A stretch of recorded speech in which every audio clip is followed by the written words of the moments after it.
Time now for Coming In Hot with Brent Wallace, former Ottawa Senator Jason York, and Graham Nichols.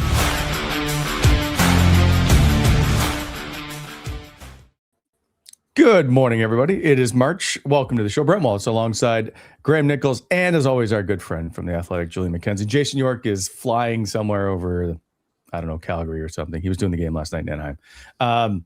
Nice to see both of you. Happy Monday. And Julian, you're back home because you were in Toronto for the game.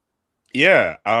So I'm not doing the entire Western Canada trip, but I will go to Calgary tomorrow, and I'll be in Seattle, and then I'll come back. So I'm only doing a few dates on this big road trip. I will see you there. All right. You're flying out today, I'm doing them because, you know, we have an unlimited budget. I am doing them all. Edmonton, Calgary, Seattle, Vancouver. That's a fun trip. Those are some beautiful cities. No, because I do Calgary and do the game, and then I have a 6 a.m. flight because I gotta be in Seattle because it's trade deadline day. Originally, originally they had me flying during trade deadline. I'm like, I gotta be on the ground, and so I'm staying in Calgary on deadline day. I figured just like might as well hang out with. I mean that team might do something ahead of the deadline, so might as well stay. Well, there you go. By the way, I believe the Sens management is staying behind. They'll be in Ottawa, yes, but all the team will be chilling in Seattle. I've never been to Seattle, so I'm looking forward to it. By the way, you probably don't need any recommendations for Calgary, but if you do, you know, I'm hoping it's a free hotel buffet. That's what he likes. That's what he likes. Give him the free stuff. You're gonna crash with Yorkie in his room or something? Or? No, Yorkie's not on. No, he's not doing the game. I'm so disappointed he's not doing the actual Sens Flames game. What? Yeah. No. Yeah. That's too bad. Oh, that's actually too bad. I was looking forward to seeing him. I just wanted him to walk across. I wanted to record him walking across the catwalk. Yeah. Are you gonna do it for yourself? I can. Yeah. Yeah. You wrote about it this year too, didn't you, Julian? I did, and it would be a surprise to see Jason York do it because he does not like heights. Nope. That would have been great coming in hot content to see Yorkie like stumbling and white knuckling, just trying to get on the catwalk. Just each hand crossing over the other. Oh my god, crawling! It's crazy, man. Anyway, speaking of crazy, did the Sens just kill the Leafs season? We'll get to that in the show. The show brought to you by Bet365. Do we go back to Toronto or do we skip ahead and look at Edmonton? You know what? Let's start in Toronto because you were there. Yeah. And we finally saw Drake Batherson get on the board after a bit of a struggle. I know you wrote about him. So let's go after that game in the locker room because they had given up the point to Detroit and people are like, what was and I don't want to say the mood because that's, how did you get a sense of their reaction to that win in Toronto? Okay, I got to see them walk off the ice. They're entering the dressing room. They're obviously very happy. They were shouting out Nick Cousins, actually, who had played a 700th career game in that win. I think just for that group, and I think even for everyone up top, that's a win you need if you have any chance of making the playoffs. And I see it as a validation of their process, so to speak. We've seen how this team has played throughout this year where they'll dominate and get chances and bear down, and they'll get one goal to show for it after 20 minutes. To see a game where, okay, that did happen after the first period against Toronto, but that second period, they were still relentless and they poured on. Like, this is a team that feels they are so much better than where they're at, and I believe them to a certain degree. The goaltending has not helped them for much of this year. I can understand if we want to nitpick at Linus Ullmark against the Leafs, but you didn't lose them that game.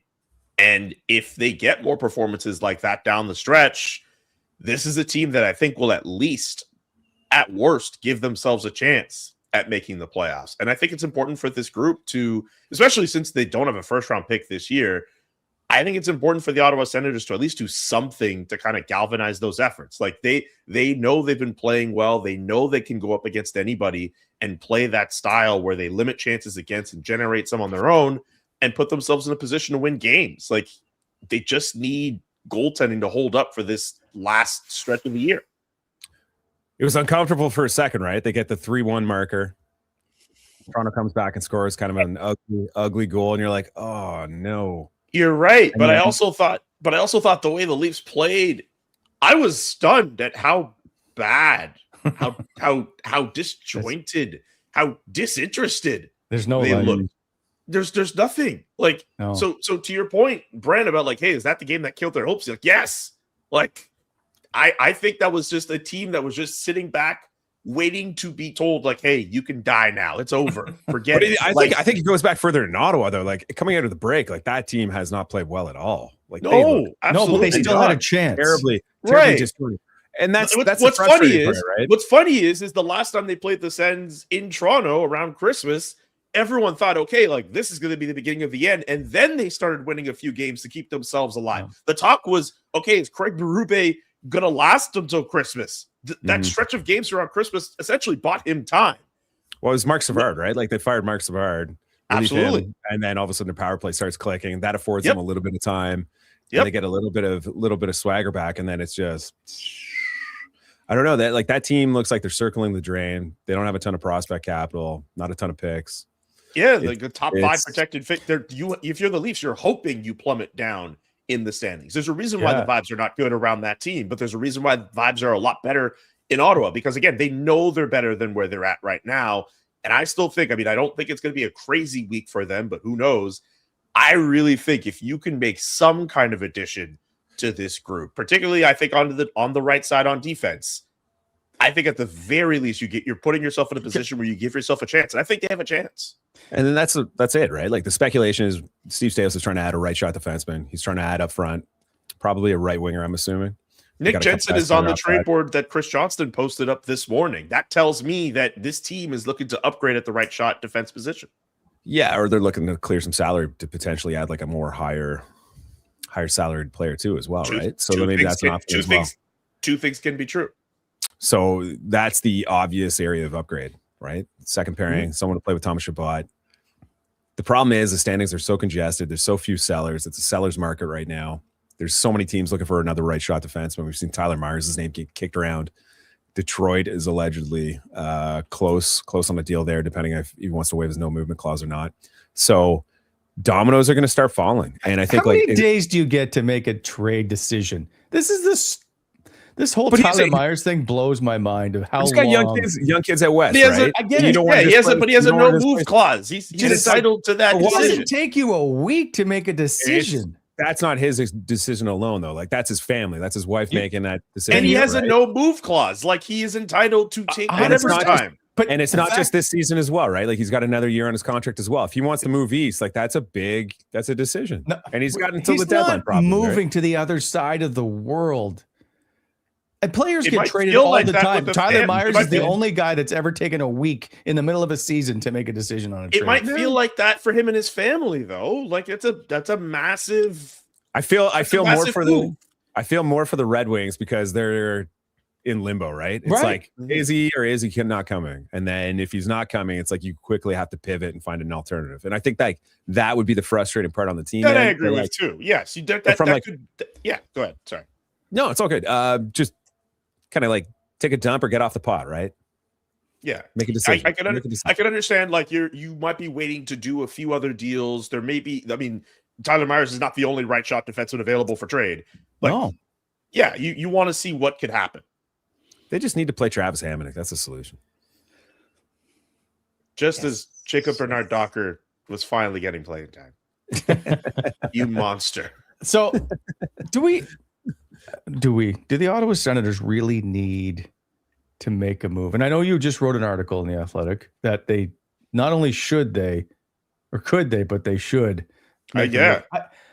Listen, this team gives you nothing anymore defensively. Like, as much as we harp on Nick Jensen, and I understand, defensively as a group, this team plays a ridiculously tight game. So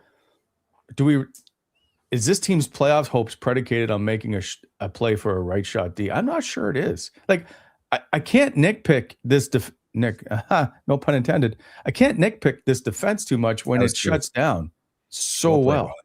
I don't even see it as like a nitpicking and I know you didn't explicitly say it as a negative, but like, remember Nick Jensen's a UFA at the end 100%. Of this year, right? Like, I don't see any harm in adding somebody who could be an upgrade on him. And no disrespect to Nicholas Montemballo, who I think is a solid defenseman. I have no problem with him just being a number 7 or a guy you can plug in as a number 6. I don't think I've seen enough from him to justify him as a permanent top 4 fixture. And again, if this Sens team makes it to the playoffs and you have that addition in place in your top 4, we're looking at this defensive core in a completely different light with all the depth that they have at that position. Like, I think for them to add at that position, I think it's prudent, particularly if they can get someone with a little bit of term on their contract. I think it depends on the opportunity cost involved, right? Like, Ottawa doesn't have a ton of blue chippers. We've talked extensively this whole season about how it's like Logan Hensler, Carter Yakimchuk, and a bunch of we're not really sure what they are yet. There's not a lot of like safely projectable high upside guys within that system outside of those two guys. And I think like Stephen Halliday has been a nice find. He's had a good season playing on the fourth line, showcasing his offensive aptitude. And he's come a long way defensively as well. So I think like he's been a good young piece. Would a piece like that allow you to go out and grab someone potentially? But I think it depends on what Ottawa wants to do. Do you want to get a UFA that's probably a little bit less expensive? Do you want to actually spend more assets to go get a guy with term, like Julian said, that can move this group forward a little bit, not just this season, but for like a year or two down the road? You've also got Carter Yakimchuk coming, right? So like it depends on where you project him to be next season, the year after that. Is he going to be a top 4 guy within 2 years? If so, maybe that affords you the thinking, okay, maybe we just need a shorter term solution. And then you might be more comfortable going to get a UFA. I think there's just tons of permutations and tons of avenues they could exhaust. But the one thing we know about Steve Staios to this point and then his management group is like they exhaust every avenue. They look at every potential solution and they're going to make an informed choice based off that. So I don't know. The one thing I'm curious to see is what they do with Fabian Zetterlund, because I think that's a guy that they could potentially move out to a different situation, shake things up, afford him an opportunity elsewhere to play top 9 minutes. Because right now on the fourth line, I like the way he's playing right now. I thought especially the last 2 games, like he's doing a lot of good. He's working hard off the puck. He's creating turnovers and he's doing some things, and he affords him a little bit of secondary scoring in that depth role. But at his price tag, he's making way too much money to be a fourth line player for this team. You also, but the Sens also gave him that money, right? Yeah. And we're talking about a player right now who has, I'm just counting this up here, 2 points in his last 11 games. Mm-hmm. If I'm a team that's looking to add offensively, there are so many other guys in his position. One guy who comes to mind who is also not having that great of a year, Andrew Mangiapane. I could get him for free right now. He is available on waivers. What makes Fabian Zetterlund more enticing of an asset compared to an Andrew Mangiapane, who off the top of my head is making less per year? He's on the right side of 30. Fair. Yes. Take up fresh opportunities, score 20 goals in 2 previous Very seasons. Fair. It could just be some team that's out of it that is looking at this as like a long-term rebuild. They're like, well, we need somebody to score, right? Like that's what Yorkie says all the time. You need somebody to score the goals on a bad team.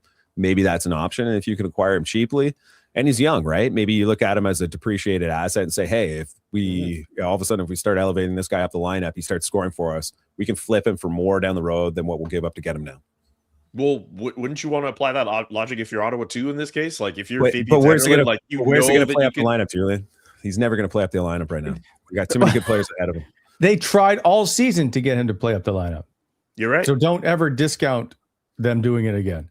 Yeah, he's been given every opportunity to score 20 goals. Travis Green, if he has to, will change lines up if he has to. Like it's not impossible to see Fabian Zetterlund back on a top line before the season is over. Like I think this organization, and look, that's not to say they can't ever trade him. This is not to say this guy is a permanent fixture. I do think the Sens do value what they have in Fabian Zetterlund to some degree, but I also think that the fact that he hasn't produced consistently for this group, I think it makes it a little bit more difficult to trade him, at least if you're trying to trade him and not come out of it as a loss, so to speak. I just think it could be a cash dump, right? Like David Perron is skating on his own. He could be returning in the next week or two. David Perron is like, more enticing to me than Fabian Zetterlund off of the fact that he has produced in the time he's played this year. I know the injury did not help him in that regard, but on a pending UFA contract, like if it doesn't work out, like he's a UFA, you could let him go. But like, and I get it, he's on the wrong side of 30, you could say with him, but like, depending on where your team is at, you have no problem plugging in David Perron and putting him on a fourth line. Fabian Zetterlund, like you have to find something a little bit more permanent for him. And it's a bit unfortunate that he's in this spot now. It's just not the fit. Mm-hmm. It just doesn't fit the roster that's currently assembled. Mm-hmm. 100% agree. And I don't know how they remedy that issue. Unless you're going to maybe take back some contract money. Retain some money, I should say. Yeah, I would just be surprised. I'm not saying it can't happen. I would just be surprised if Fabian Zetterlund was looked at as by other teams as someone worth taking on. Yeah. Right now. Yeah. I think it depends. Like if you can find a team like Vancouver that's going through like a mini rebuild, like Chicago, for example, probably needs some secondary scoring. Like you can go down the list of teams that even like the Rangers potentially. Like there could be opportunities elsewhere that just simply aren't available to him in Ottawa right now. Maybe you do like a reclamation project for reclamation project. I don't know if it's fair to call Fabian Zetterlund a reclamation project because I still like what he brings into a game. But if you're looking to go down that avenue, that's probably what you have to do. Or I would take a rental, take an expiring contract. If you can find like a UFA, I know like we mentioned like Warren Fogle several times on this show. Like if there's an opportunity like that where you can bring in a guy for like a month or two and then it's just like, okay, we wiped our hands clean of the contract. We'll reallocate that money elsewhere in the offseason. Maybe that's enticing to Ottawa too. I don't know. We'll see how it plays out. It's a busy week ahead. But they're playing their way into it. I think that's the exciting part, right? That's either the problem how you look at it or the bonus of it of you got to have a couple of ideas here what you're going to do. I still like my Rasmus Ristolainen trade proposal. Big dude. Big dude. Just I know analytically not a darling on that in that regard. If you could flip him for Nick Jensen, and you'd have to end up sending something else in return for Ristolainen, would you like do a third? I don't. Could be whatever, but they would never do it straight up. But that would give Philly freed up cap space at the end of the season, and give Ottawa a younger right shot D who's bigger, stronger. And what does Ristolainen like to say longer? He has one more year after this year, I think, at 5 something. Yeah, 5.1. Yeah, 31 years old. Like asset management. Brent is right. They do need size. They do need some size on Ristolainen. In theory, should fit that. I'd like to see what he would be like on a better team.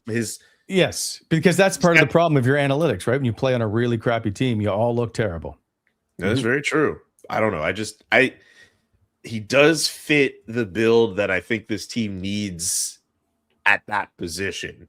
And he's 31. He should be he's closer to exiting his prime than entering it. But for this team right now, with where they're at and the veterans that they've assembled, like technically he fits in their timeline towards trying to be contenders with all the contracts set to expire at the end of the decade. I think for me, it's just, again, it all comes down to opportunity cost, which is like the super easy thing to say. It's like, what's it going to cost to get some of these guys? And does he move the needle enough? If you insert him into the lineup, and this is where it comes down to scouting and fit and everything else, like, is this guy going to fit seamlessly? Is he going to make Thomas Shabbat significantly better? Like, how much does he move the needle for that second pair? And if you believe it's not a ton, then maybe it's more prudent to look elsewhere. Like, I think like Colton Parayko would probably be a pipe dream at this point. For a second pairing guy with term, good defensive defenseman. That might be the avenue you go to. I know like Mackenzie Weegar's another guy that everybody talks about. I was waiting for that name to be mentioned. You don't think so? He's having a down year. Maybe you can get him cheaply. Wait, Brent, are you saying he's not coming because he doesn't want to come, or the Sens aren't interested in bringing him over here? I think both. Okay. Here's my thing on Mackenzie Weegar. Good two-way guy, down year in Calgary. He's not playing on a great team. I personally, I think like if there was an opportunity to bring him to the Sens, I think he'd fit well on a second pair, but if he's not the guy to bring in, I don't know.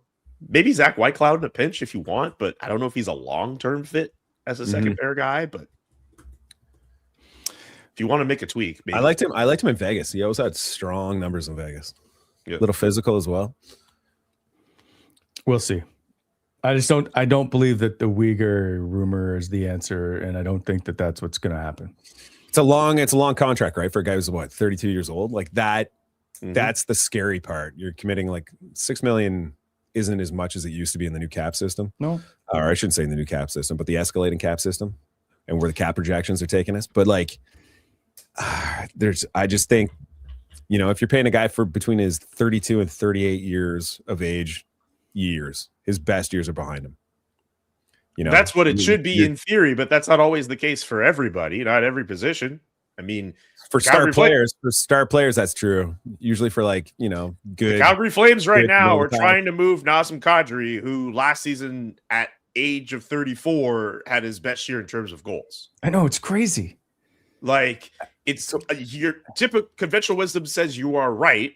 Like, your best year should be behind you, but it is not always the case for every player. And I still think for a guy like Mackenzie Weegar, like, declines don't have to be linear, right? Like, that's the thing. It's like, so you're gonna have outlier players, you're gonna have outlier seasons. It's not a one size fits all, but like, just in terms of reasonable bets, you can project forward, say this guy theoretically should be in the decline. You get to like age 32, I think it's like 32, and then everything just starts to decline. Well, I don't know, man. So, I think if you put him in a situation where the standard, I shouldn't say the standards, because I'm sure because the Flame standards, obviously they want to get to a point where they're really good. So scrap that. But if he's on a team with playoff aspirations, maybe that changes. Okay, I got to get to work. By the way, Julian, you have now qualified for a free mug. I just wanted to ask for the chit chat mug, Julian. It's a new one. No. They're a rare exclusive. You just get the regular mug. Okay. What do I have to do to get a chit chat mug? $25. $25. I already spent money on the sauce. Yeah, sauce is for charity. Sauce. How did you like the hot sauce? It actually pleasantly surprised me. I was expecting like no real kick, maybe just something a little playful, but much like how Brent expresses his anger, it just kind of just hits you. You know what I'm saying? So I was surprised because I was pleasantly right? It was actually good. On the scale of 2 to 5 or 0 to 5, it's a 2, and I'm like, okay, so this is gonna be really, really mild. And then you got a lot of flavor up front, and then the heat, it's like a slow release heat. Exactly. And it's good. Yeah, that's what I thought, Mike. I thought the same. It's really a 3. I think it's a 3. It's not the type of heat where, when you eat something that's too hot, it's like, what's the point? Like, I can't taste anything. Like, it's not fun. It's still within that threshold of like, oh, okay, there's heat here, and it's still like worth eating. Like, I gotta get some like chicken wings at some point and like douse them in sauce. Yeah, I don't know if you guys have ever done the hot ones gauntlet. Like, no, not yet. You should try that. Like, get yourself some wings, try some different sauces, like do that. But I'm wondering with the hot sauce, like that's a 2 out of 5 on their relative scale. So like, what is a 5 at Heiko's? What ghost pepper stuff do they have? So Heiko's makes the most potent, hottest peppers in Canada. Really? Yeah. How do you know that? Well, because I've chatted with him. Okay. That's what I believe you. And they grow it all here locally. They even use the Richmond nursery in the winter to seed them or help grow them in the winter in the greenhouses. And then they plant them in fields here just outside Nepean. Okay. It's all local. It's all natural. And they just love hot sauce, and they've made some really good award-winning ones. I will tell you, like, the reaction to people afterwards, like, it is a really good sauce. Yeah. Yeah. Shout out to Heiko. Heiko, excuse me. Heiko's hot sauce. Yeah. Yeah. So and by the way, he just dropped off a case of 48 yesterday. So there's more at the estate if somebody's looking to order some. Jake, just put up the slate if you have it. You can go to heikoshotsauce.com or or you can reach out to cihsends@gmail.com. Anyway, we'll figure out how to get some to you. But Graham, Graham, I gotta mention one thing with the hot sauce though. I noticed a lot of people got their hot sauces personally delivered by one Brett Wallace. I was not on that delivery list. I had to wait until some UPS man dropped off a box in front of my place. Nice. I didn't get the personalized service. Is that what's going to be like when I get my mug? No. So you no, you didn't tell me. You just I wanted said, to be a I ordered some. surprise. Well, then I wanted to be a surprise. So that's not on me. Well, I don't know. I figured you would have if you were doing your deliveries. Dude, he's been driving all over the place too. So like yes, he was going from like he has been driving Elmer, all over the place. So that's why I was like, all right, Orleans, and he's just like Orleans. This man went to Orleans. Anyway, don't forget Elmer. Okay, Elmer, right. Clearly you didn't forget about Elmer. The reason you stopped at the Beer King in Elmer, so it was like a dual purpose visit. Graham, this doesn't make me feel any better. And then what's that? He would have passed your place on the way crossing the bridge to Elmer too, so he was like right beside you, man. Went to La Belle Province. He went to Quebec. So can I just let me point it? A lot of people had ordered hot sauces, and I'm like, so all of a sudden I'm like, okay, you know what? I will in one day I will make as many deliveries as I can. So that's what happened. I can't do it all the time. I don't have time. Well, thank you for I'd say thank you for your service, but I didn't get it from you, so I would have brought one to you. I brought you the book. I know you would have. The day of the deliveries, I think was it was a different day. Anyway, Graham, he brought a copy of Black Aces for me to sign. He did that, but he didn't have time to drop. You didn't ask me for the sauce. Hey, man, I see where your priorities lie. And by the way, I don't just the sauces don't get given away. I still have to. Graham, I'm going to see Brett Wallace this week in Calgary. He might ask me for a ride. Remember that? I know. Hey, you're going to park 8 miles away from the Saddle Dome, so it's all good. I might still have parking. Permission over there. We'll see about that. I am taking some hot sauce on the road to see if I can sell it. Nice. Yeah. Okay. Sorry, I got sidetracked here. You could put in your mug maybe some Tim Hortons coffee because it's roll up the rim time at Tim Hortons. You can play on the cup as well while the supplies last. Don't forget, you can also play on the app, which means more chances to win just for doing what you're already doing. Grabbing some Tims. Roll up the season's round till March 22nd. So don't wait until it's over to realize you forgot to play. For more information, go to timhortons.ca/rollup. Roll up to win only at Tim's, which I'm now 0 for 3 in so far. This show is also fueled by Shoeless Joe's. Burgers, wings, cold beer, and great prices. No fluff and daily deals that speak for themselves. It's Monday, so it's Maritime Monday. $10 fish and chips. Never pre-cooked. Always made to order. Amber Ale Market fish and chips done right. Julian loves his wings, so you can look for Wings Tuesday. Wings starting at $10. Big Burger Energy Wednesday. Massive $10 burgers. Thursday, you got half-price wine, $10 flatbreads, perfect for date night. Caesar Sunday, $6 Caesars. And if a Canadian team is playing on the screen, $9 buds all game long. Shoeless Joe's, daily deals, big flavor, good times on repeat. 2 great locations in Kentville and Orleans. And quickly, just before we move on, to show that our viewers never forget anything. Jen Gordon, before the show, said, hopefully Julian didn't sleep in today. Never, ever to be forgotten. Cold. Ice cold. I did not sleep in today. I actually did the Chris Johnston show right before this, and I got out in time, and I rushed as fast as I could to log into StreamYard. Well, because it's who has more fun than us? I can think of a few people. I want to talk about a couple of players from Saturday's game. Let's start with Drake Batherson, who was struggling a bit to find the back of the net, but he did so with 2 goals on Saturday. Same with Dylan Cousins. Both of them now 20 goal scorers on the season. You spoke to Drake after. He must have felt pretty good. Yeah. I mean, I get it. We've seen it before with him where he goes through these stretches where he's hot and then he's cold.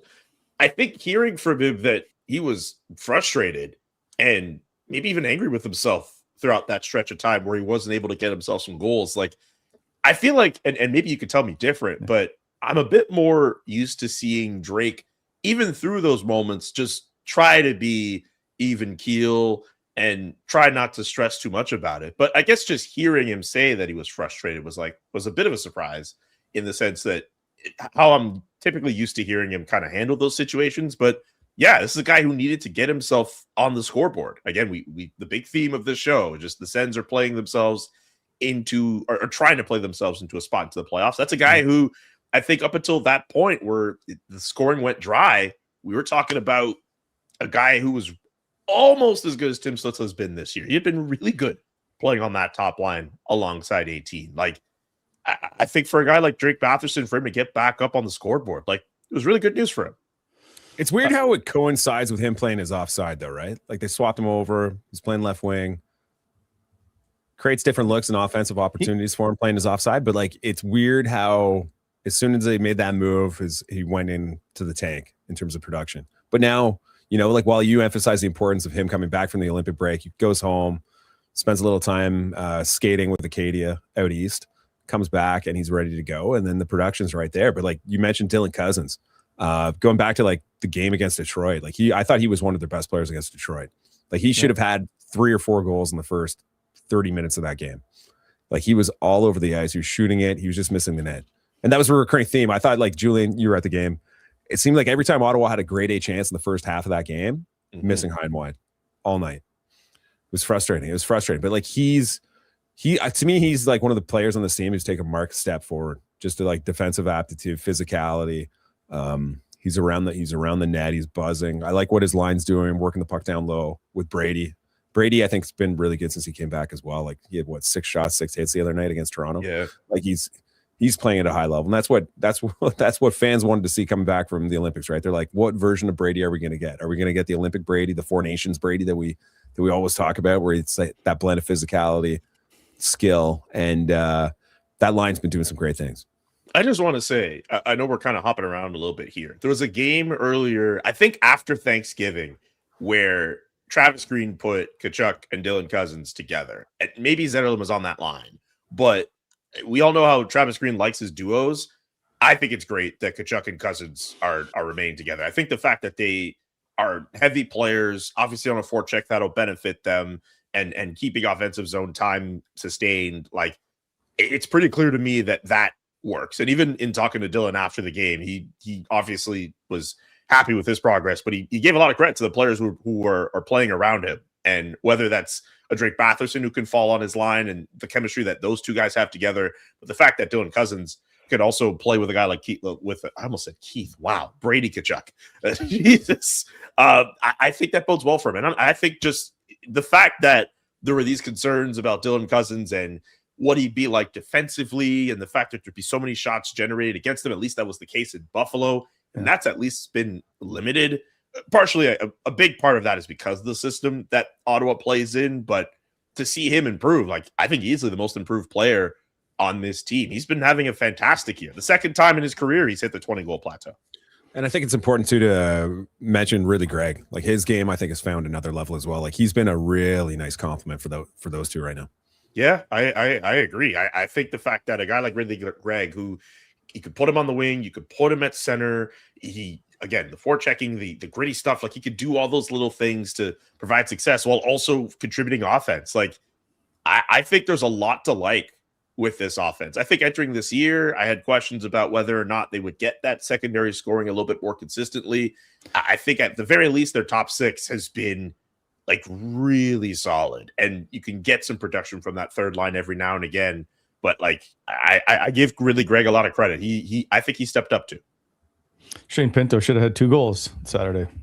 I think a lot of guys, considering how the Leafs were playing, there was a lot of guys who could have had 1, 2, 3 goals. Like, we were on hat trick watch for Batherson and Cousins.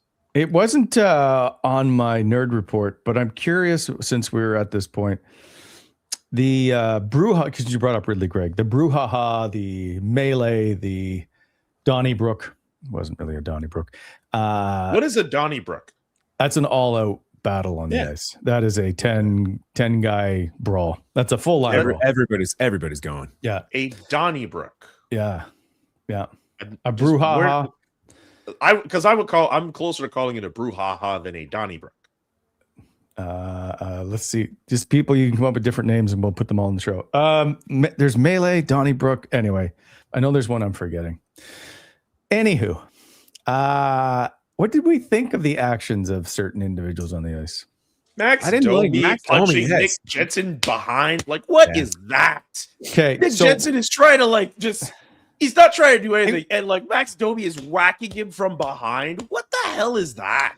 So I found myself saying at the television when that is happening, he's grabbing him from behind. And he's just trying to get at him. Like, just do it, Nick. Just do it. Just do it. Just turn around. It'll be really cathartic. Just do it. And he didn't. He self-restrained. Like, I don't know how you do it. Because if someone was doing that to me, I would probably snap and lose my mind. So I don't know what in a moment. Sorry, you go ahead, Brent. No, that's okay. I was just gonna say, in a moment like that, I can understand why Nick Jensen's not trying to do anything. You draw a penalty. That's what conventional wisdom should say. But well, you remember how all the penalties were doled out for that. I don't think Max Domi kind of came out of that as the worst defender of anyone in that scrum. 100%. But I think the problem was once you're in it, it's rare that you get some kind of extra penalty, right? Then it seems to be like every man for himself. I was shocked that Nick wouldn't drop his stick, at least turn around and grab him. Mm-hmm. But I've always heard the argument of, well, these are all grown men. Sometimes you just got to hang on. But he didn't even want to be involved. I thought that was a little interesting for me. Injury aside, all that stuff. I just thought he would have turned around and gone. Like Nick, we've all seen he's a pretty strong guy. I think he could have easily handled Max Domi.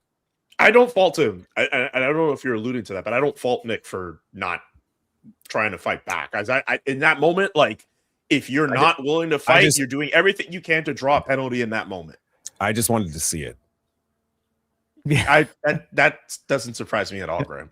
That doesn't surprise me at all. That was crazy to see in real time. To see the scrum around the net, Jake Sanderson, I think it was Bobby McMahon he was pinning, but he was getting him. And then Nick Cousins, a whole other separate fight just begins. That was really wild to watch in real time. I thought the Sens, for the most part, handled themselves well. Yeah, I thought there should have probably been an extra two. But I understand sometimes officiating, they call games. That's like the Detroit game, right? It's like they give Dylan Cousins 2 minutes for roughing. And you're like, why did you get an extra 2 minutes for roughing? He's like, I have no idea. Yeah. I don't know. There's a few of those times. You're like, okay, all right. Well. But that's hockey, right? It's like, we'll just even it up. It's not always, they have, and I've talked to Dave Jackson a bit about this. Brady got a penalty early on in a scrum because he threw the punch right away. But if you start making and getting in the middle of those scrums, at the end, they'll finally say, okay, you're both just going to go. If you don't ever stop, if you take another shot, that's why I didn't like the Max Domi one. That one I just didn't like, just because you can't start throwing bare knuckle punches at guys who when they're not doing it back. Want no part of that. Yeah, seriously. That's the most fight the Leafs showed all game, by the way. I'm not even trying to make a funny out of that. That was the most fight they showed out of that entire game. There's and if zero. You tell me otherwise, I don't know what game you're watching. That was. I'm still stunned at the fact that they did not show up the way that they did. And I kept talking to colleagues about it, and they were like, "This has been them all year."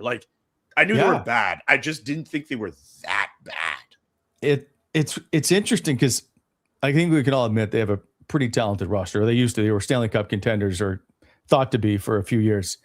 Are they now? Are we into rebuild? I don't want to get onto the Leafs, but it just feels like that window just suddenly closed. Well, when you replace Mitch Marner with a collection of nothing, that's a huge loss, right? Nothing, just not as talented players. Yeah, but I mean, you can't replace a 90.28 guy. Say what you want about his postseason lack of success, and we've seen it play out. Same with Erik Karlsson, Danny Heatley. You don't replace those guys 100%. No. And it's just it's like Ottawa coming out of 2017 when they go to the Eastern Conference Finals, right? They lose Mark Mathod. What do they replace Mark Mathod with? Johnny Oduya. There's a drop off. Mark drop, and then Clark MacArthur leaves, and you replace him with nothing, right? Yep. And it's those kind of moves. And in Toronto's the same way. It's Michelli had moments in Arizona where he looked like a really competent player, and he's had moments in Toronto where he's passing the puck while he's distributing and creating points. But nowhere even in the same stratosphere as Mitch Marner. And they replaced him with nothing. And then, like, the funny part about Toronto, and Julian can speak to this as well, it's like they wanted to get away from that skill game. When they let Kyle Dubas go, they let that management group go. They're like, we're going to bring in our like older school executives and like Brad Treliving. And this is the roster that he built. This is what people were clamoring for. Yeah. This is what like that sect of the Toronto fan base is like, we need to get back to like old school hockey. Forget analytics. Yeah, they wanted this roster doesn't feel like a meat and potatoes type roster. Like you can almost say there's no real identity. There's not with these guys. There's nothing. No. I can understand if like, okay, you know what, they want to get away from that perimeter skill game, but like they're going to be imposing and tough to play against. And I can understand why they tried to bring in some of those guys to at least do that, but like they don't have that at all. Anyway, I don't want to harp on the Leafs too much, but like I think that's okay. People like it. People like it. I think we all undervalued how much this team's soul was sucked away when Mitch Marner was traded to Vegas and when he wanted out. Like, I was astonished at what I saw from that Leafs team. That's not a team that's supposed to be competitive anytime soon. And if they offload some of those assets, like a Scott Lawton ahead of the deadline, we're looking at a team that's going to be trying to walk its way back to contendership. It's going to take them some time. Quickly, DJ Smith is back as a National Hockey League head coach. Good for him. Interesting. I quite like DJ. And as I said about all coaches, I don't know if they know how to coach because that's not my area of expertise, but he was a really good guy, at least while I was in Ottawa or when he was in Ottawa. I quite is he the last Senators head? Like, obviously he's the last one, but like how many Senators coaches over the last like 10, 15 years have had a chance to, like, once they're relieved of their duties, be a head coach again? They ever got another gig? Like Jacques, like you're going back to like Jacques Martin. Guy Boucher, I don't think it's coached since. Not in the National Hockey. Paul McLean. No. None of those Dave guys. Cameron, like they were all either assistants in the National Hockey League or went to a different league. Yeah. Mm-hmm. I mean, at the very least, if they get work as assist, I mean, Paul McLean ended up on the Leafs staff after his time was done. But like, yeah, I can't think of anyone who ended up being a head coach after that, unless there's an obvious one I'm missing. No. So, and it goes back even like, Craig Hartsburg, John Paddock, like those guys never became head coaches again. Is that coincidence? Brian Murray was terrible at deciding who should be the head coach of the Ottawa Senators. That was one of the money. A lot of it was driven by financials and stuff, but 100%. But it just struggled to find the right mix of as a head coach for the Ottawa Senators. That was arguably his toughest thing he couldn't figure out. I think one of the more interesting stories, the untold stories, is like Pete DeBoer going to Barbados to meet Eugene Melnyk. Like had the gig essentially lined up. What? Reporting that this is going to happen. Like this is when DeBoer's coming out of the O, and then goes to Barbados to meet the owner, and then comes back. He's like, "Yeah, I'm going to go elsewhere." No, I thought it was he wanted 4, and they would only give him 3 after the walk on the beach. Yeah, yeah. He wasn't convinced. He, as far as I know, he wanted the 4. I didn't know this story. That's crazy. Why Paul McLean took it. Correct. Yeah, I believe Hartsburg came in. Oh, that went well. Okay, sorry. I always love doing this show. I love doing this show because there's always something about Ottawa lore that I end up learning about that I didn't know. You can tell I've only been here for like a year and a half. There's so many stories I need to know. Yeah. There's a lot of the obvious ones I know, but there's a lot of like lore behind the scenes stuff. Behind the scenes stuff I'm still learning. Yes, I'd say between 2007. Between 2007 to like Eugene's passing, there's just even after, I guess, with the estate and stuff. Like there's so much stuff. We need a night at Shoeless Joe's where we just devour wings and you guys just tell me everything I need to know about 2007 onward. I will drive to Orleans if I have to. I don't know where Kentville is. Wally needs a whiteboard, a PowerPoint presentation. Professor. Or you know what, Wally, we'll set aside time. We'll go to Hudson's in Calgary and we'll figure out something with that. Sure. I also need like a black curtain and someone behind it that's in the like witness protection program that also can't speak because there's a lot of those things they can't talk about. I might know a guy. No, I'm just playing. I'm just playing. There's some greats like, oh yeah. Anyway, I got to do some work here. Jake, let's, oh God, BEI. I don't know where, this show brought to you by Bonnarder Excavating Inc. Listen, I know the weather's getting much nicer, by the way. If you're a homeowner thinking about a new driveway, fresh gravel, or getting your property ready for a spring project, BEI can help. They supply quality aggregate landscape materials and competitive prices, and they've got the equipment and experience to handle everything from small residential jobs to full driveway work. Get a quote or learn more. Go to BonnarderExcavating.com, 613-432-1120. BEI, helping to shape the Ottawa Valley. And always, by the way, they're hiring. And always, please slow down in construction zones. Also, BTP, Beyond the Pale. One of Ottawa's go-to craft breweries. Beyond the Pale, serving up some of the city's favorite beers. The new seasonal release is always on tap. They got two great locations to check out. 250 City Center, and of course, the Byward Market, 21 George Street, where history, community, and craft beer all come together. Two great spots to grab a pint. Check the next big Ottawa game. And of course, we will be there March 15th for a live show. We will have chit-chat mugs available to anybody that wants one. btpshop.ca. There's just a shot at Julian, but nobody's paying attention. And of course, this show is proudly presented Disrespect. by Bet365. Whatever your bet is, never order at Bet365. Download the app, get on the action. Use code NATION. Must be 19 or older. Ontario only. Please play responsibly. A couple of big games in the National Hockey League tonight as the Columbus Blue Jackets are in action. I'm really hoping the New York Rangers, who can't win at home, they have 7 wins all season, can perhaps find a way to get a win over the Columbus Blue Jackets. That would be helpful. Even some Western Conference help, right? Like Nashville over Detroit would be huge. Yep. Even Philly. I mean, well, you're kind. Right. You got to root for. You might have to root for Toronto over Philly tonight. So yeah, this is it. We cheer for Toronto tonight. 100%. Jeez, that's where the world has gotten to. This is this whole thing with this Sens run, right? Like they have to control their own destiny, but just the fact that they've got Washington and Columbus ahead of them, and among these other teams for a playoff spot, like there is still a lot of like waiting and wishing for a lot of these teams to go down. If Ottawa can take care of its own business, they will have a chance. I keep waiting for the wheels to fall off Pittsburgh. Like they went 5-0. Obviously, they're missing Sidney Crosby, but they beat the Vegas Golden Knights 5-0 yesterday. Did you see? There's a stat going around about how Vegas hasn't beaten like a proper playoff team in a while since November. Like something's up with that team, and I'm not. Plus, they just lost Mark Stone. He got injured over the weekend. Like something's up. They're 5-20 against teams that currently hold a playoff spot, or something to that effect. Something is up with that team, and I have no empathy for that organization. So, which I can completely understand, but like, if I'm Anaheim or if I'm Edmonton in that division, I'm like, this is not over by any stretch of the imagination. Like, there's a world where Vegas finishes like 3rd or in a wild card spot. Like, I don't know. Something's off with that team, and I don't like it. Some would say you should like it. I don't cover a team in the Pacific anymore. Like I don't have that same. I know, but everybody just likes to hate on the Vegas. So that's true. That's also very true. You're absolutely right. You see, this is me being impartial. So here's the question for you guys. Obviously, with Edmonton on the docket tomorrow night. Tons of star power. Edmonton's not playing that well coming out of the break.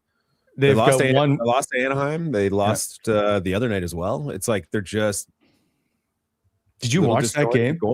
No, I didn't watch the second game. I caught part of the San Jose game. It was just wild. Like they just could not stop the puck. I have zero faith in the Edmonton Oilers. Zero. However, Ottawa has won one of the last, I think, 7 meetings in Edmonton. I believe Matt Murray is the last goalie to win. No way.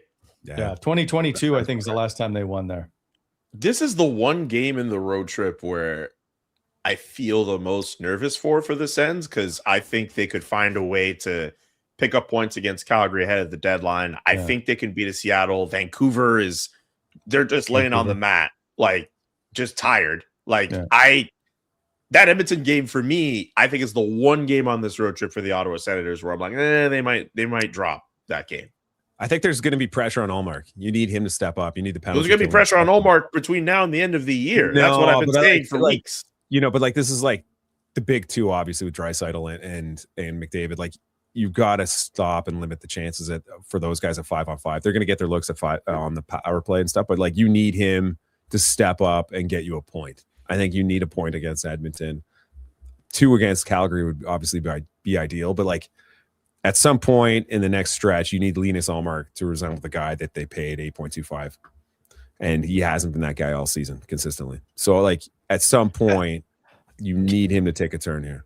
Okay, we just go, listen, we do like to harp on Linus Ullmark, and yes, he had a terrible start, but look at his last 10 starts. Yep. He is, wait for it, 7-0-2, right? He's got a 221 goals against, a 905 save percentage, hasn't lost in regulation. And one of the games is he got pulled. Is that the Toronto game? Would have been the Toronto game, yeah. Yeah. So, like, the numbers are pretty good, Graham. And I know he doesn't, like, it's weird because you're like, well, he doesn't set the world on fire. We don't look at him going every night he's going to be stellar. But the numbers say, like, he's been pretty good. Look, I don't know, man. Here's the thing. So this is like, for me, this team plays a really structured game. They don't give up a ton of chances. You're talking like 20 shots against every night. They limit the looks a lot. And I just, even when he's going well, Wally, like I know where you're going with this, but to me, like aesthetically and just watching him objectively, he's not stealing this team a ton of games. 100%. And that's what I'm talking about. I'm not talking about just giving them like 905, which is like higher than the average save percentage. But considering how this team has played over the last how many games, how many of those, like, has there been a moment for him to steal a game? Look at that record. Yes, Detroit's a perfect example. Even like Toronto, when it got to 3-2, those 2 goals that went against him, you're like, okay, Toronto, that's not. okay. I don't like those goals. I don't like particularly the second goal he allowed against Toronto. The first one, you could say like you could look at the defense a little bit on that. A rare moment where maybe a guy should have been in the right spot, but like, but was there not a moment against Detroit where you're watching 2 goaltenders, both of whom are acquired at the same time? Mm-hmm. One, a team gave up a first-round pick and some other complementary pieces for, and then at the other end you have Jonathan Gibson, was acquired for way less. At one end of the ice, one guy is battling, competing hard every series, every sequence, and the other guy is just going about his game. But he lost the goaltending. He lost the goaltending battle. You're right. Objectively, he hasn't been good enough. Like I know the numbers are there right now, Wally, in this stretch. Right. Like, it's just, for me, I'm game in, game out. You have no idea what you're getting from this guy, ever. I don't argue with you. I'm just saying the numbers say he hasn't lost in regulation in 10 games. That's right. I think Linus Ullmark here's the thing. I think 2 things can be true. I think Linus Ullmark, there's going to be pressure on him to maintain the last stretch of games he's played throughout now to the end of the year. Like, absolutely. We all know why this team is in the situation that they're in. Their goaltending collectively has not been good enough, and Linus Ullmark has been a big part of that. But I'm okay with looking at the last few games and saying, hey, you know what? He's picked up some wins where the team has needed those wins. Like, yes, he probably could have been better in that Detroit game, but also they didn't lose that game 5-0. They didn't lose that game 6-2. They lost that game 2-1. John Gibson was outstanding in that game. And the truth of the matter is that's what's going to happen in the NHL. You're going to have guys who are going to be a little bit better than the other. You do need Linus Ullmark to be better in those games, but there's time left in the season for him to do that. Can he do that is a completely different question, but I'm willing to give him credit for this last stretch of games. Sure. So, absolutely.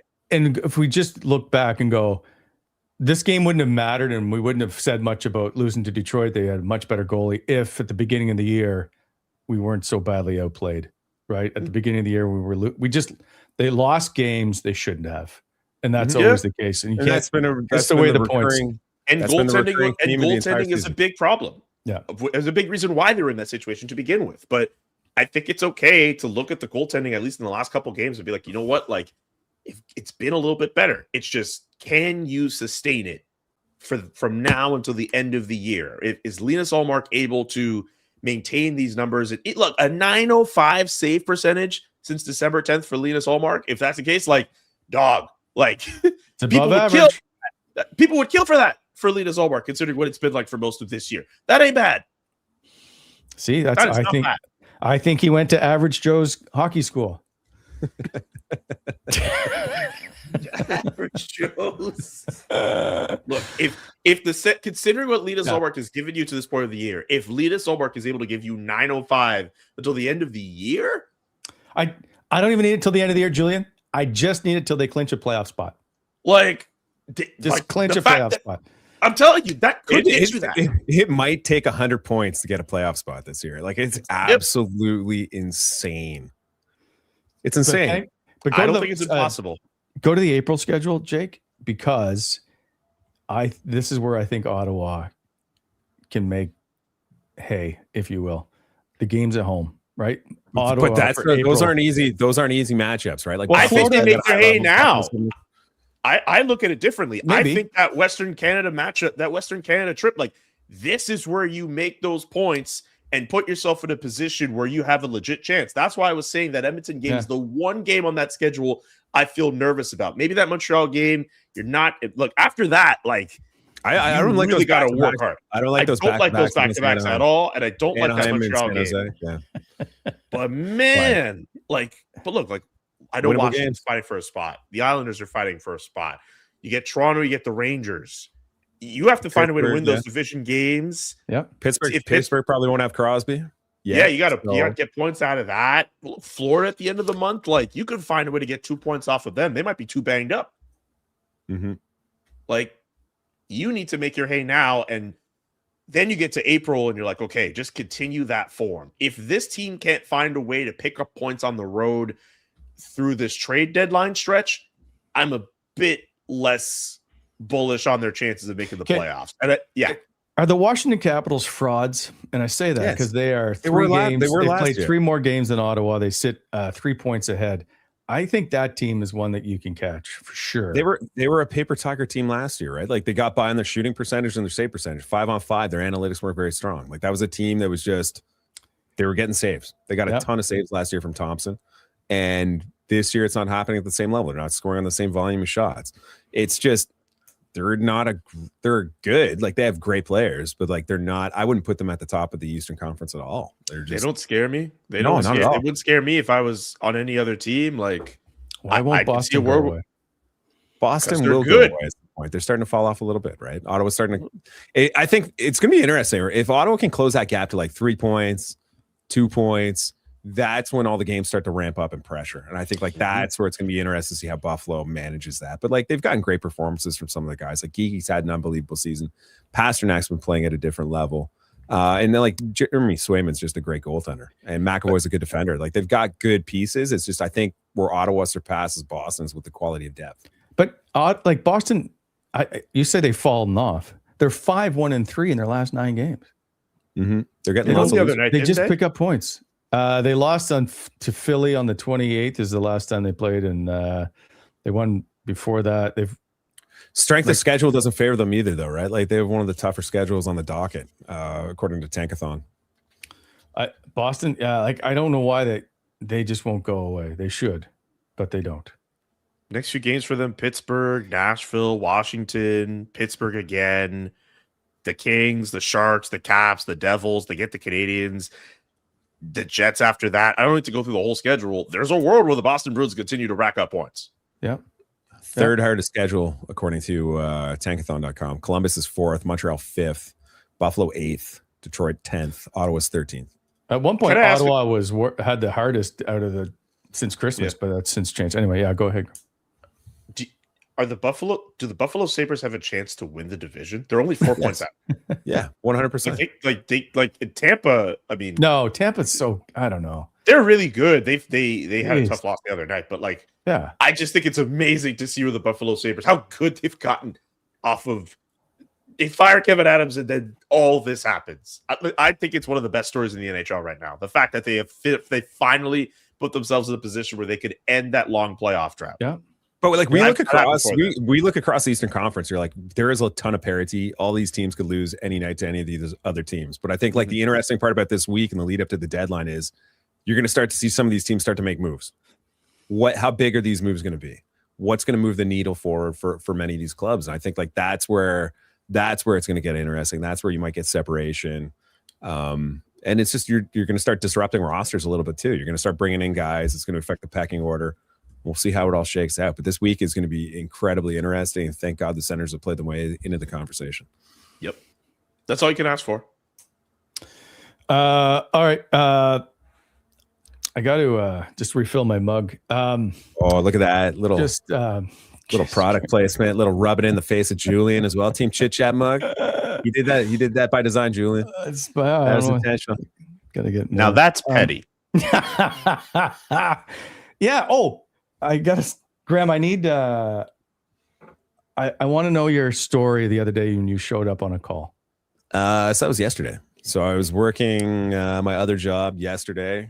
We get a call for a lift assist, and if nobody knows what that is, it's just typically it's like an elderly person or a sick person falls down in their house or home or condominium or apartment or whatever, and they're unable to get up. So like typically paramedics will go, but if they're busy, we'll go and then just help get these people up. We'll do a set of vitals and everything else. And we got called into a place yesterday in Canada, and we get to this condo and we open the door, and then the person's like, Graham.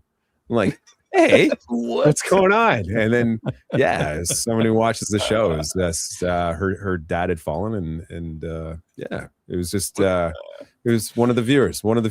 So it was kind of, it's neat. Like I don't know. It doesn't happen too often where I get recognized in public, and I'm not really used to it all the time. But it was cool. It was cool to meet some people who watch the show.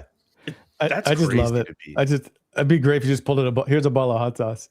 I got bunker gear filled with like giveaways. Yeah, you're saving someone's life, and it's just like, oh yeah, I know you from the thing. Like it's so weird. Tell me about Wally. I'm telling you about Wally.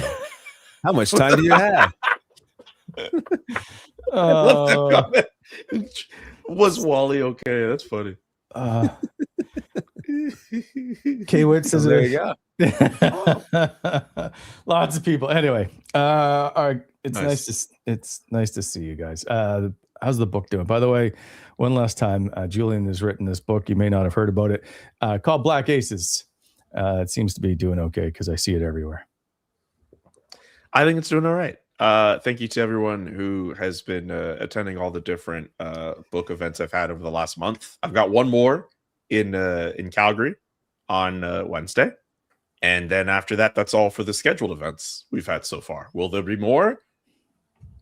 We'll have to wait and see on that. It's good, though. You've had great reception, so I'm very happy for you.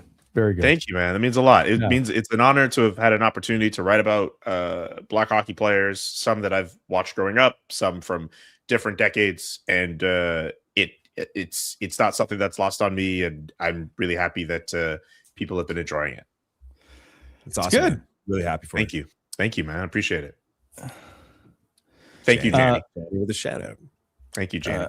I'm still waiting for it to come in an audiobook. So I need more people to buy the book. The two most common questions I've gotten are, is the book going to be an audiobook form, and can it be translated into French? No, I will not let Brent Wallace narrate my book. I would rather no. That's like one of the last Morgan Freeman, maybe. Brent Wallace, hail to the knob. Who would be your guy? Who would be your guy? If you could have anyone narrate your book, it's me. It's me. I'm doing it. No. No.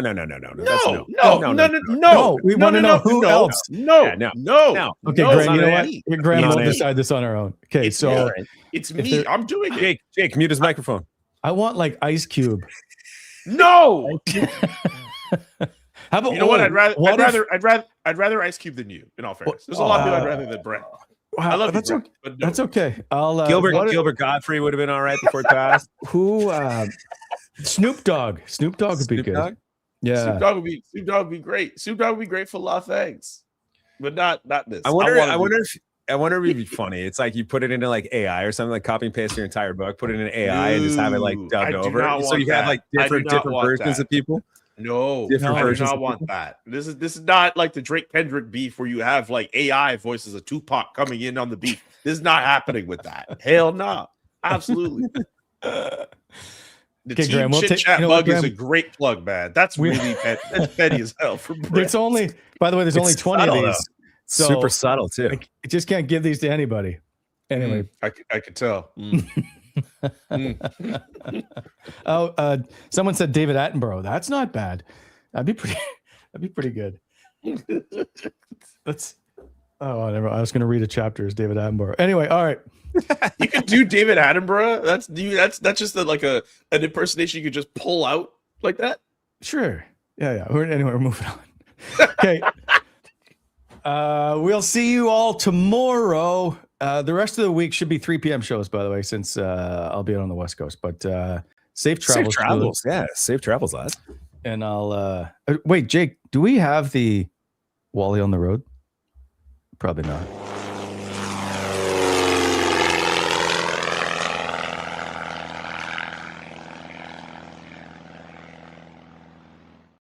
It's time. We need some hot sauces. We need hot sauces with little parachutes in the background there.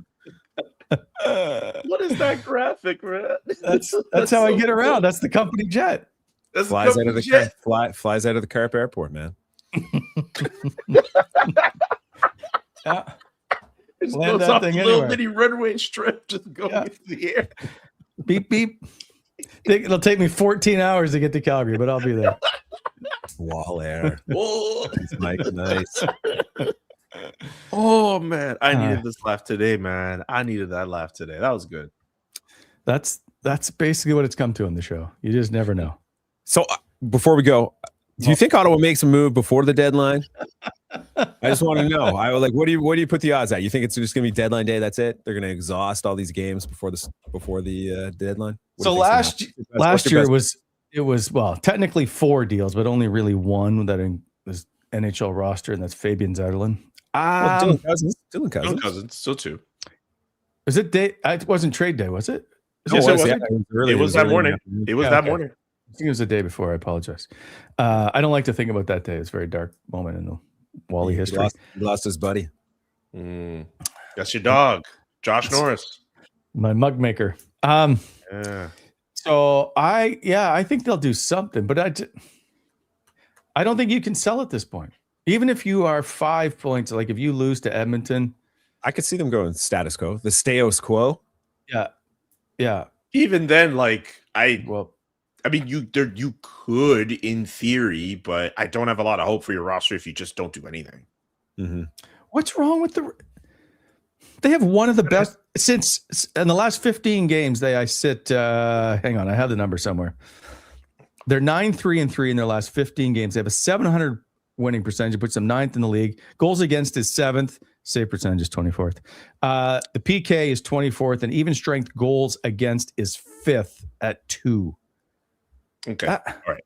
I take that back. What I'll say is that I really think they could benefit from just adding another defender and just shoring up that. I think if they do that, then I think for this team going forward, I'll feel a lot better about their chances. I'm a bit more nervous. You're right. I shouldn't have said that comment. I can hold myself accountable and say that.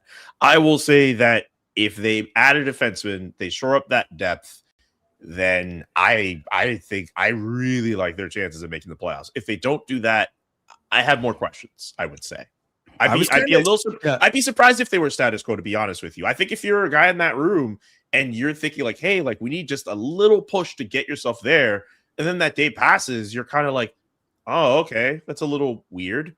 I don't know. Like, that's how I would take it. Mm-hmm. I think for me, if they can add another forward as well, maybe that's greedy. I just think they need a little. One thing I'll say about a forward is like he's cleared to play. Is Arthur Kaliyev a guy that you bring up to the roster and you're like, hey, that's our ad at forward? One trick pony though. Like he's got a shot. Doesn't bring a lot of other stuff to the table, right? And we know how Travis Green feels about those players, right? So I agree. I guess the other counterpoint, and maybe it's not as strong of a counterpoint, isn't that what you need? You need a guy who can provide that scoring right now. And even if he just has that shot, and the fact that he has shown that he can be put in power play situations if you need to, isn't that kind of what they need? But then you got to facilitate a trade to make room for him, right? Who's at that door? Is David Perron going to go at that door? Is Fabian Zetterlund going to go at that door to create the room? I just think, like, for me, it would have been like adding a guy like a Jordan Eberle before Seattle started to ascend the Western Conference standings. Now they're sitting in a wild card seed. Like, just a guy who has like a history of production, and Braden performance. Shen? How do you feel about Braden Shen? I don't like that. I don't think they need a center. I think they need like a good scoring Play winger. wing. You can move him to the wing, can't you? Yeah, you could totally move him to the I wing. feel like he's on the downside. But you just you need him want for Jordan 20, Eberle? 20 games. Yeah. Jordan Eberle's His offensive impacts. Go look at his ISO impacts. Seattle's not a very good team. And look, I like Jordan Eberle. He's produced really well. It just, I guess, just off the fact that, like, if you're saying, oh, well, Braden Shen's on the decline, it's like, and yeah, he has not had a really good year. But, like, anyway, I guess just the fact that they're two older players, like, you're running the risk of what you would get off of having 34, 35-year-old players. But to your point, Jordan Eberle has had a much better season, at least goals-wise. Well, actually, in all counts, goals-wise and points-wise, than Braden Shen, in all fairness. Seattle's not making that move.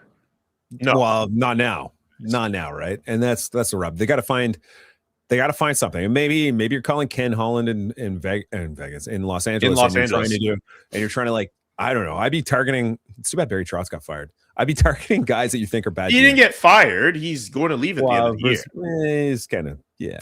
He's still there, but also, like, I'm you're curious. not gonna fire your longtime greatest coach in franchise history. You're not gonna do that. But he's still working. Like, you could still step to the side. He ain't stepped in until the end of the year, though. Yeah.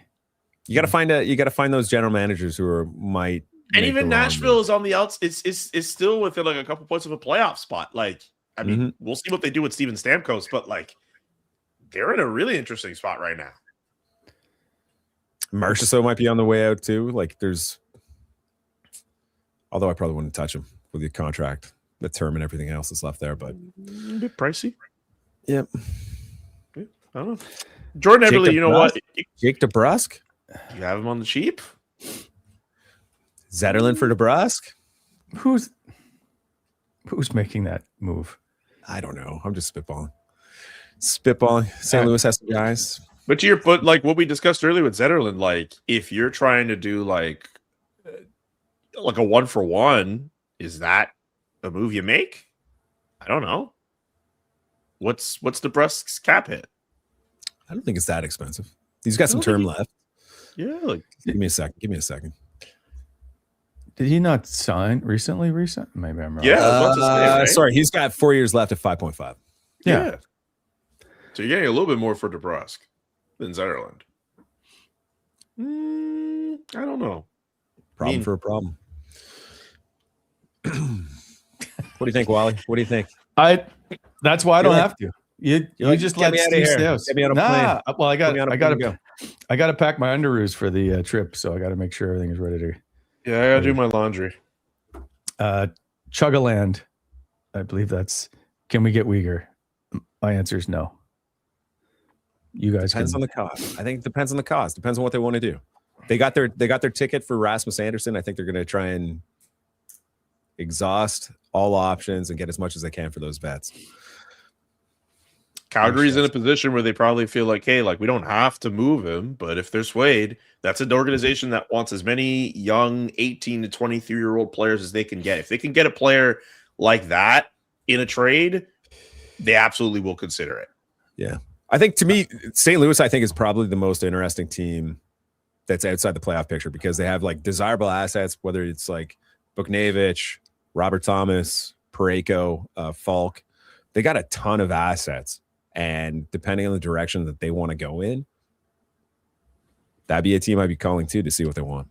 St. Louis, I know you mentioned, like, there's a lot of buyers, but, like, Vancouver, St. Louis, Calgary, Toronto. I mean, not to say Ottawa and Toronto would make a deal, but, like, there are some sellers. There are guys out there that would be looking to make some moves. Like, I don't think it's this.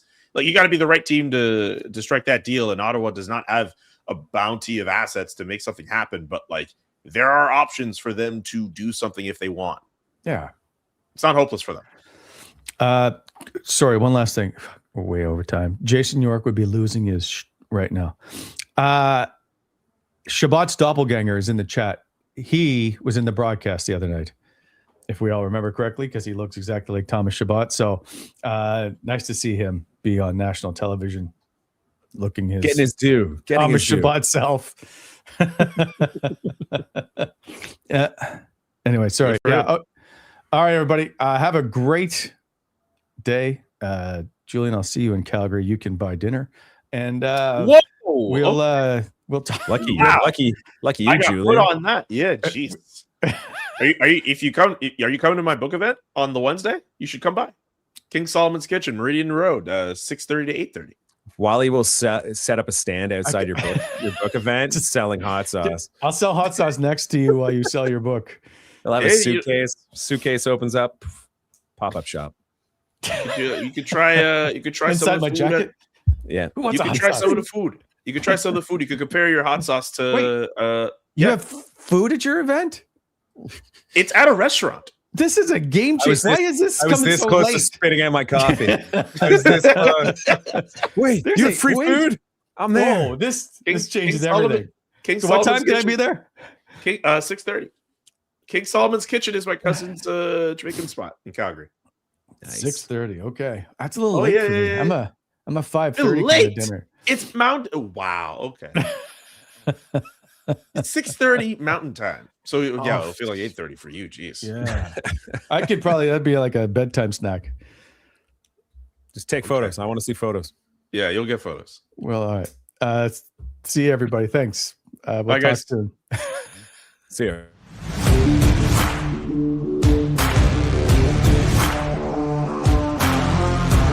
Thanks for tuning in to Coming In Hot. If you enjoyed the show, hit that like button and be sure to subscribe to never miss an episode.